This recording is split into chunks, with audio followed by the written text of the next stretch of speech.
Paris, France. Interview with President of the Republic Emmanuel Macron for Financial Times, Spring 2020.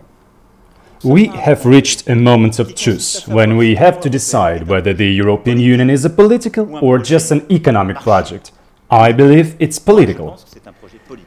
If it is, the focus has to be on humanity and solidarity. If not, there is a risk for the Eurozone failing. Yes, and the whole European idea. I don't know what will happen, but that is evident. It's evident. There are rumors in the government circles about the introduction of new epidemiological zone.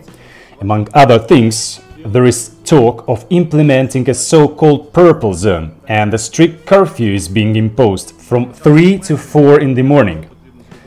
I believe that the curfew should be from 3:15 to 5:15. Is that a critical time for the virus? Yes. Especially at night, these 30 minutes will reduce the burden on the healthcare system in general.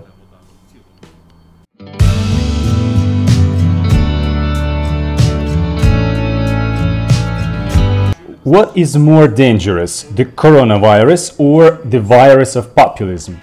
If the coronavirus is within populism, that's the worst combination. In her annual speech, Ursula von der Leyen, President of the European Commission, said that the European Union is lagging behind in the digital economy. Among other things, facial recognition technologies are already being implemented in China. Don't you think that introducing a mask regime in Europe is a kind of resistance to such technology? I don't think so, because the Chinese have advanced much further. They are now identifying individuals by their gait. I believe we should tie 2 legs together. This will save the economy. It will save Europe, I think, 100%. And it will prevent people from spreading their legs and thus revealing their identity. It's much better. Will it save individualism and rights in the European Union? Yes. Tying 2 legs together, that's how we tether horses, so they don't spread their legs too wide. Bravo, bravo. Still, as an expert in modern technologies, whose chips are better to use for chipping, Bill Gates or European chips? European, I'm not ready to say, but Russian chips are definitely better. They have bigger chips, more visible, right in the forehead. Better because they are much more reliable, because with American chips you won't find problems later. And here you get a stamp right away, you can immediately see who is chipped. Well, many have already chipped themselves, you can see them right away too. With Sputnik V, yes, but if it's a chip, you can notice it right away. It also receives Wi-Fi much better, and there are many advantages, so it's the best option. What should we do now with this pandemic? How should we continue living with the pandemic? You need to take breaks. You need to do regular namaz, a kind of prayer. Namaz, yes. And how do you do namaz correctly? There is a good proportion for that. Proportion, yes. What's the best proportion? 0.5. 0.5 for what quantity? Per kilo. 0.5 per kilo, yes. Anything else needed for it? Or is that enough? Well, these are the main ingredients for namaz. You won't go wrong with this. More effective than Bill Gates' cheap? Definitely. 0.5 per kilogram is a tried and tested proportion. There won't be an excess. No. If the body refuses, it's time tested. 0.5 per kilogram. 0.5 per kilogram, yes. So a little glass, well, 0.5 per kilogram is definitely an exaggeration. No, 0.5 per kilogram, 0.5 vodka per kilogram of meat barbecue. Ah, per kilogram of barbecue, I thought you meant per body mass. Per kilogram of chicken, kilogram of fish, you're far from namaz. From a libertarian perspective, the primary role of government is not to safeguard the health of citizens, but to protect the rights of citizens. Therefore, those entrepreneurs who are willing to follow medical protocols should continue their work. Their rights are also must be defended. Do you understand?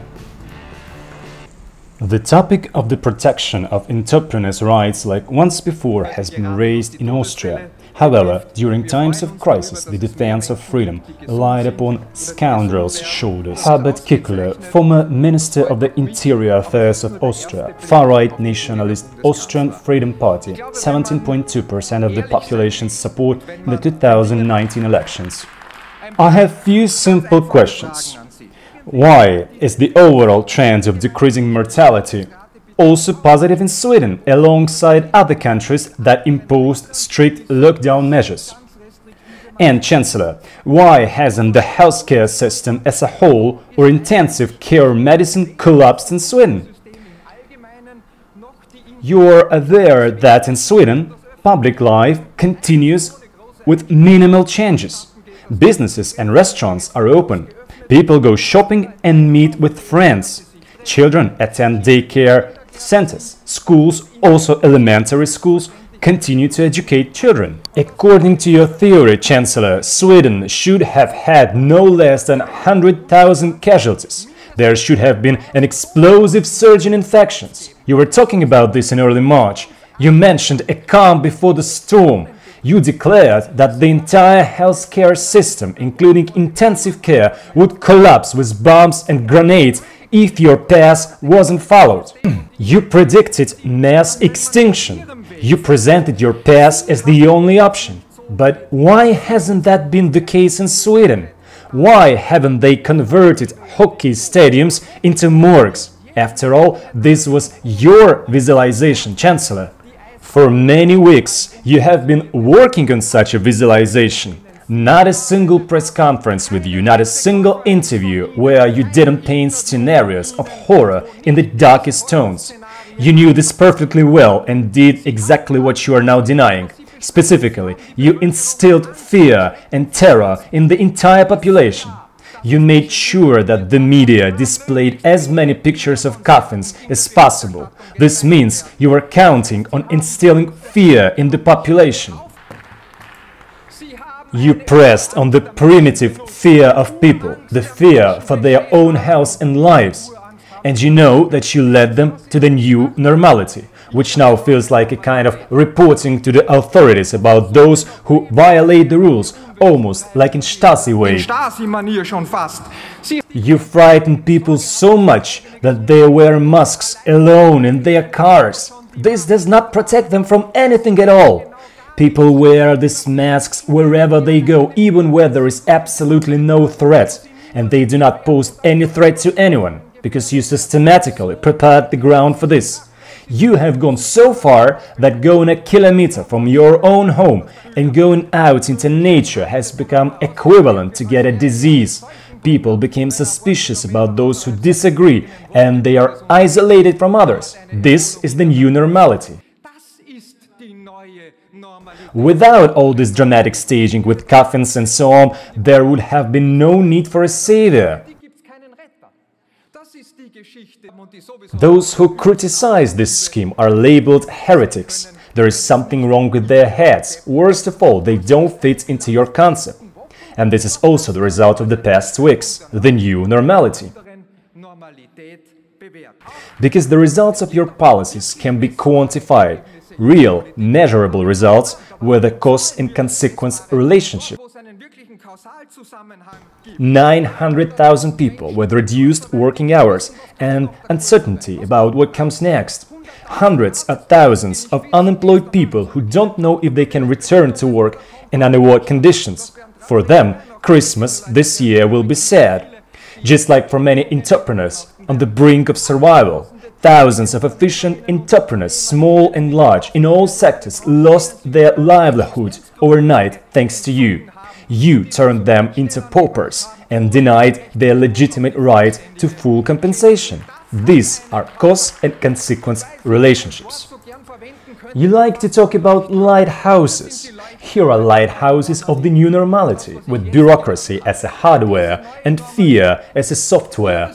Your strategy is nothing more than following a political herd instinct that began in China and spread to other countries. And you join this domino effect following the political herd instinct. You must stop directly or indirectly causing panic among people, but you are doing just the opposite, claiming that normality will return with the arrival of the vaccine, which probably implies compulsory vaccination. So tell us directly, Chancellor. I've counted. You've had 60 federal government press conferences about nothing other than your measures. But have you talked about the unemployed? About entrepreneurs, families with caregiving commitments, tourism, gastronomy, about people suffering from diseases other than COVID? No clarity, no transparency, no predictability in these essential areas. Make friendship with ordinary normality and move away from your new normality. Don't flirt with the idea that exceptional conditions should become the rule. The coronavirus crisis has become an excuse for collectivists who have turned restrictions into the new normality. The fact that offshore activity is increasing and models are being perfected confirms a sad fact. Capital, under the pressure of regulatory and tax rules, is seeking ways to escape. Offshores have become the new terra incognita, and today they are located on remote, little-known islands, as well as on the streets next to us and in the pockets of our smartphones. And so, our journey in search of economic freedom continues.